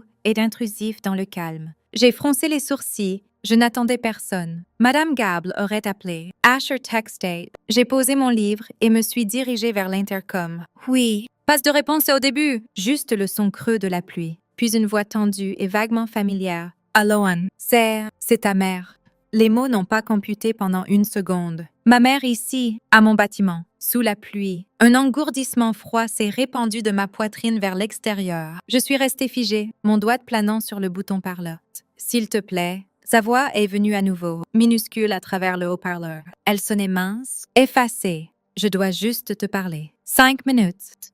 Chaque instinct que Miranda m'avait inculqué criait de dire non, de lui dire de partir, de la diriger vers mon avocat. C'était une frontière, la plus importante. Mais une autre partie de moi, celle qui venait de finir de construire une nouvelle fondation de ma propre force, ressentait une curiosité morbide. Que pouvait-elle vouloir maintenant? Les voies légales étaient fermées. L'argent était hors de leur portée. Quelle performance restait-il? 5 minutes. Ai-je dit dans l'intercom, ma voix plate. Je l'ai buzzé, j'ai déverrouillé la porte de mon appartement, mais l'ai laissée fermée. J'avais besoin de la barrière. J'ai écouté les pas lents et hésitants monter les escaliers. Elle n'avait pas pris l'ascenseur. Puis un coup doux. J'ai pris une profonde respiration. tourné la poignée et ouvert la porte. La femme sur mon seuil était un fantôme de Diana Frost. Elle était trempée. Son trench crème assombri par la pluie, ses cheveux plaqués sur son crâne. Elle ne portait pas de maquillage. Et sans lui, elle paraissait 10 ans plus vieille, les lignes sur son visage gravées par quelque chose de plus profond que le temps. Elle serrait un petit sac à main mouillé. Elle n'a pas essayé d'entrer, juste resté là à frissonner légèrement. Ses yeux énormes et perdus. « Tu es mouillé. » Ai-je dit, énonçant l'évident parce que je ne pouvais penser à rien d'autre. « J'ai marché depuis l'arrêt de bus. » A-t-elle dit, comme si cela expliquait tout. Peut-être que oui, la Diana Frost que je connaissais ne prenait pas de bus. J'ai reculé. Entre « Tu dégoulines sur la moquette du hall ?» Elle est entrée lentement, ses yeux scannant mon appartement avec une faim qui n'avait rien à voir avec les possessions. Elle cherchait quelque chose. Des indices, une encre. Elle a vu la carte antique, le nouveau fauteuil, le jardin d'herbe. Son regard s'est attardé sur les espaces vides sur mes étagères où la collection était autrefois. Elle n'a rien dit. « Assieds-toi », ai-je dit, pointant la table de cuisine. Je ne lui ai pas offert le salon. Cela semblait trop intime. J'ai pris une serviette propre dans le placard à linge et la lui ai tendue. Elle l'a prise, tamponnant ses cheveux mécaniquement. Je suis restée debout, adossée au comptoir de la cuisine, les bras croisés. La distance entre nous n'était que de quelques pas, mais elle semblait continentale. Le silence s'est étiré, rempli seulement par le tambourinement de la pluie. Enfin, elle a parlé sans me regarder. Sa voix un murmure cru. Nous avons vendu la maison hier. Les déménageurs viennent la semaine prochaine. Nous louons un appartement à Brookside. Brookside était un suburb décent et sans remarque, loin de Willow Creek. J'ai hoché la tête. J'ai entendu. Elle a tressailli comme si ma simple connaissance était une accusation. Ton père, ils le prennent très mal. Il ne quitte pas le bureau. Il reste assis avec les stores fermés. Elle a levé les yeux alors, ses yeux nageant d'une confusion si profonde qu'elle était presque enfantine. « Talon! Que s'est-il passé? Comment tout a-t-il si mal tourné? » La question était si époustouflante dans son manque d'autoconscience que j'ai presque ri. En lieu, un calme froid et clair s'est installé sur moi. Elle ne savait vraiment pas. Dans son récit, ils étaient les victimes d'un monde qui s'était inexplicablement retourné contre eux. D'une fille qui avait, devenue trop compétente, existait trop avec succès à ses propres conditions. Tu es venue ici pour me demander ça, ai-je dit, ma voix calme. Vous avez essayé de faire déclarer par un tribunal que j'étais mentalement incompétente pour pouvoir vendre tout ce que je possède afin de payer vos dettes. Le tribunal a vu à travers. C'est ce qui s'est passé. Elle a secoué la tête, non un déni, mais un bewilderment. Nous essayons de t'aider, de te protéger. Tu as toujours eu besoin de guidance. J'avais besoin de parents, ai-je dit doucement. Pas de guide, pas de managers, des parents qui me voyaient. Vous ne l'avez jamais fait. Vous avez vu un reflet. Et quand j'ai arrêté de refléter ce que vous vouliez, vous avez essayé d'effacer le verre. Une larme s'est échappée, traçant un chemin propre à travers l'eau de pluie sur sa joue. Nous t'aimions. Vraiment. La question flottait dans l'air. Je ne l'ai pas posée avec colère, mais avec une curiosité finale génuine. Où aimiez-vous l'idée d'une fille que vous pouviez façonner? Parce que la femme que je suis, celle qui a construit cette vie, vous ne l'avez jamais aimée. Vous ne l'avez même jamais rencontrée. Elle n'avait pas de réponse. Elle fixait juste ses mains, tordant la serviette humide. La performance était complètement absente. C'était le wreckage cru et non scripté en dessous. C'était presque plus déconcertant que ces larmes de salle d'audience parfaite. « Pourquoi es-tu ici? » « Maman. » J'ai utilisé le mot délibérément pour voir s'il convenait encore. Il ressemblait à une étiquette pour une étrangère. Elle a pris une respiration tremblante. Je voulais voir où tu vivais. Je voulais comprendre et je voulais te donner ça. Elle a fouillé dans son sac à main mouillé et en a sorti une petite boîte à bijoux en velours. Elle était vieille, usée au bord. Elle l'a poussée de l'autre côté de la table vers moi. « C'était à ma mère? Ta grand-mère? Elle me l'a laissée. J'allais te la donner un jour. Je pense que ce jour est maintenant. Je ne l'ai pas touchée. Je ne veux pas de tes bijoux. » « Ce n'est pas une excuse, » a-t-elle dit rapidement comme si elle lisait dans mes pensées. Je sais que ça ne peut pas l'être. C'est juste, elle appartient avec toi, pas dans une unité de stockage. Elle t'aurait aimé. Tu sais, grand-mère Rose, elle était calme. Elle aussi, elle aimait les vieilles choses. Un fantôme faible d'un sourire a touché ses lèvres et disparu. Elle pensait que j'étais trop bruyante, trop concernée par ce que les gens pensaient. L'ironie était si épaisse qu'elle étouffait. J'ai enfin tendu la main et pris la boîte. Je l'ai ouverte. À l'intérieur, sur un lit de soie fanée, reposait un pendentif simple, une feuille de chêne en argent, délicatement gravée. C'était beau dans sa simplicité. Ce n'était rien que ma mère porterait jamais. Merci. Ai-je dit parce que c'était la seule chose polie à dire. J'ai fermé la boîte et l'ai reposée. Elle était entre nous, un minuscule pont inadéquat sur un gouffre impossible. Elle s'est levée, ses 5 minutes évidemment écoulées. Elle paraissait encore plus petite, debout la dégoulinante dans ma cuisine. Je vais y aller. A-t-elle dit? Elle a fait un pas vers la porte, puis s'est arrêtée. Asher dit que tu vas bien, que tu es heureuse. Je le suis. Elle a hoché la tête, absorbant cela comme un fait d'un rapport de nouvelles étrangères. Bien, c'est bien. Elle a atteint la poignée de porte, puis s'est tournée une dernière fois. Ses yeux ont rencontré les miens. Et pendant une seconde fugitive, j'ai vu non ma mère, mais une femme fixant une porte verrouillée dont elle avait jeté la clé. Je suis désolée. Allô, Anne, a-t-elle murmuré. Et pour la première fois, cela ne sonnait pas comme une réplique. Cela sonnait comme une confession sans espoir d'absolution. Puis elle était partie, ses pas reculant doucement dans les escaliers. Je suis restée dans le silence soudain de mon appartement. La pluie maintenant le seul son. J'ai regardé la petite boîte en velours sur ma table. Je ne l'ai pas rouverte. Je l'ai prise et mise dans un tiroir dans ma chambre. Hors de vue. Ce n'était pas un trésor ou un symbole. C'était un artefact. Une pièce d'une histoire qui n'était plus mienne à porter. L'invité non invité était venu et parti. Elle n'avait apporté aucun drame. Aucune nouvelle demande, seulement une tristesse profonde et déconcertante. Mais elle n'avait pas fissuré ma fondation, si quoi que ce soit. Sa visite m'avait montré sa force. J'avais facing le fantôme de ce qui était, écouté sa confusion, et ressenti seulement une pitié distante. Le passé n'avait plus de pouvoir ici. Je suis retournée à mon fauteuil, ai pris mon livre et ai pris une gorgée de thé maintenant tiède. L'histoire sur les pages était bien plus réelle pour moi maintenant que celle qui venait de sortir de ma porte. J'étais à la maison, et j'étais enfin en paix. Le printemps est arrivé, non avec un fanfare dramatique, mais avec une insistance douce. Les pluies grises ont cédé la place à une lumière verte douce qui coulait à travers mes fenêtres et faisait briller les herbes sur mon rebord comme si elles luisaient. La ville a secoué son manteau d'hiver et la vie s'est installée dans un nouveau rythme calme. Mon rythme, l'exposition du musée, Voix des fourneaux, a ouvert à une petite foule d'académiciens, de passionnés d'histoire et de citoyens curieux. Je me suis tenue au fond de la galerie Invisible, regardant les gens se pencher sur les vitrines qui contenaient des pièces de mon cœur. J'ai vu une jeune étudiante se pencher près, traçant les lignes de l'écriture au crayon d'un ouvrier d'usine avec ses yeux. J'ai entendu un homme plus âgé pointer un schéma à son petit-fils. Vois, c'est comme ça qu'ils ont construit le pont qu'on a traversé en voiture. Ma collection, ma passion secrète, était maintenant une conversation publique. Elle donnait du contexte, déclenchait des connexions. C'était sa vraie valeur, bien au-delà de n'importe quelle évaluation. Dr. Evans m'a trouvé et a serré mon bras. « Vous avez fait ça ?» a-t-il dit. J'ai secoué la tête. Nous l'avons fait. Et je le pensais. Le travail à la Société historique prenait une nouvelle profondeur. Je ne préservais pas juste le passé. Je sentais que je participais activement à une lignée de gardiens. Madame Gable a annoncé sa retraite. À sa fête, dans une pièce remplie de gâteaux et de collègues, elle m'a prise à part. « Tu es prête ?» a-t-elle dit, sa voix bourrue. Je t'ai recommandée comme ma successeur. Le conseil est d'accord. Ce n'est pas un titre. C'est une responsabilité. Cet endroit, ces histoires, elles seront à toi à veiller.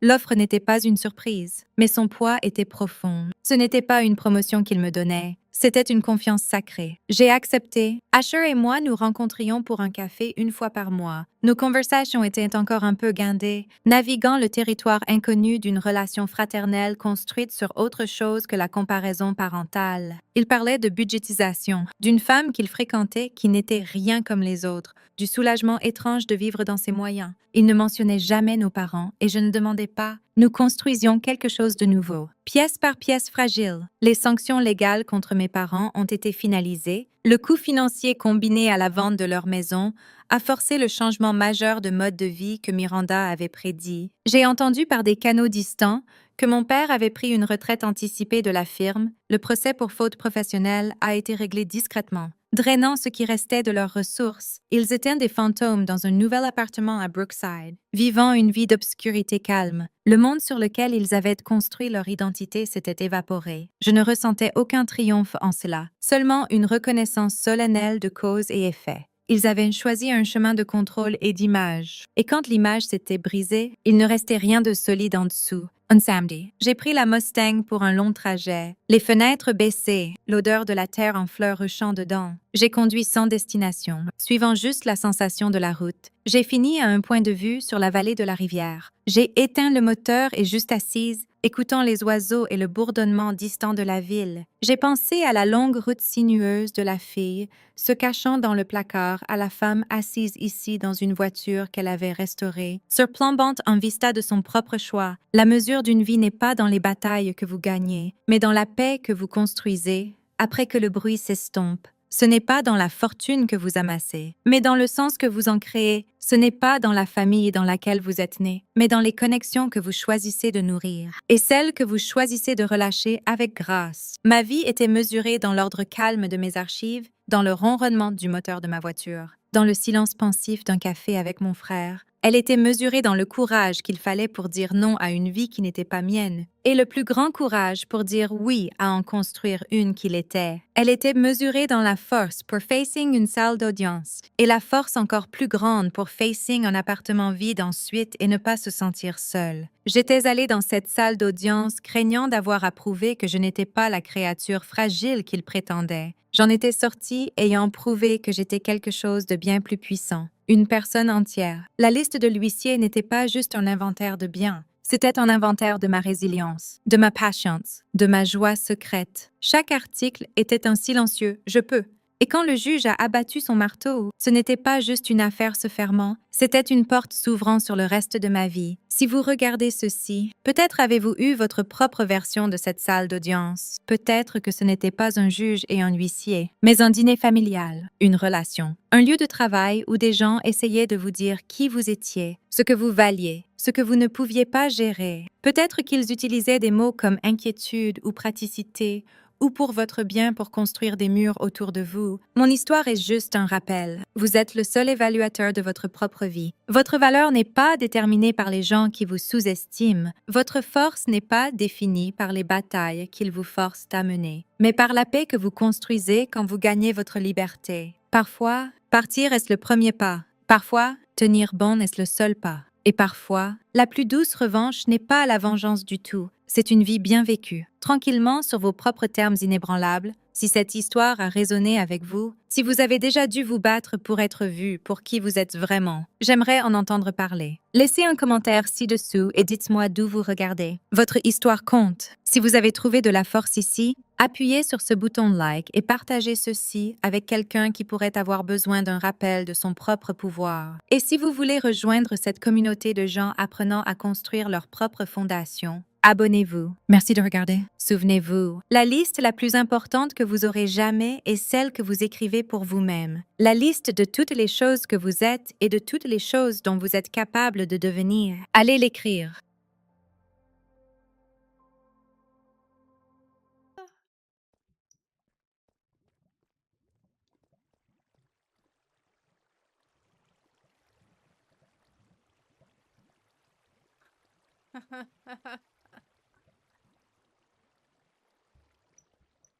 Unless, do I go over here? I'm basing my progress off of torches, and I don't think I went this far. And all my levels are gone.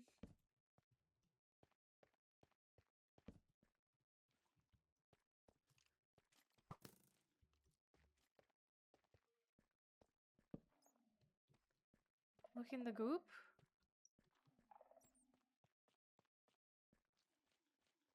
In this goop.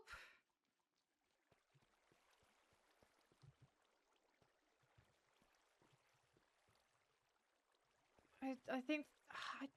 Hmm.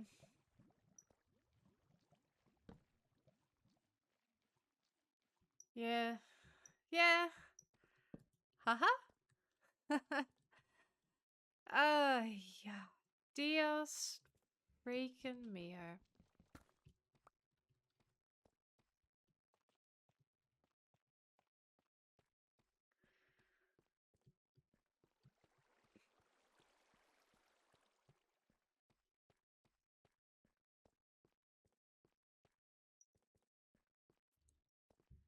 Good game. Good game. Good game. Good game. Good design. Good and cool game. Love game. Love and appreciate game. Game make happy. Game make fun. Happiness chemicals in brain. From game. Thank you, game. Love you, game. It's so much iron. My hard-won string is gone.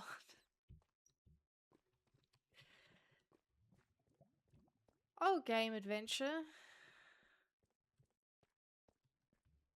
I need to kill a slime.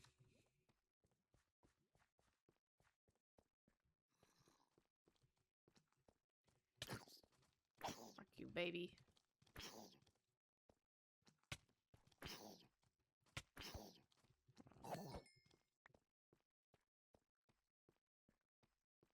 Hello, slime. Oh! Oh, good, I've got goop. Good, good, good. Right, how the hell did I actually get in here? Via... Oh, I might as well grab my iron. Since we're starting again on that front, yay.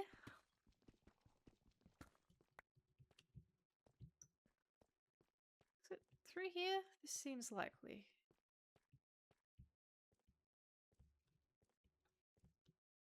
Or at least I was contemplating coming this way because I can see torches. Oh, get me out of here. Can I trade with villagers for string? Perhaps any of those dickheads have something that I need?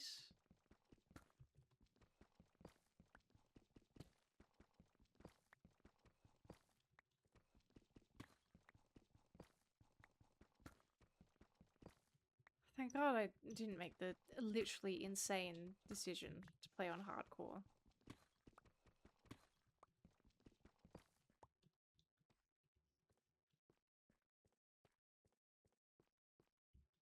I think we'd be doing an in memoriam for me if that was the case.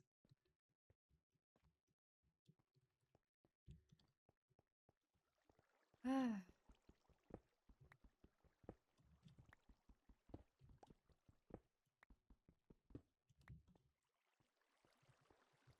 thought I was kind of past my farming era. I thought I could be a Greyjoy and say I no longer so.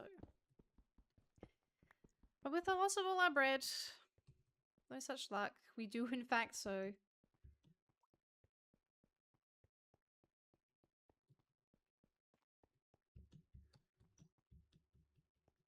Back to me farm.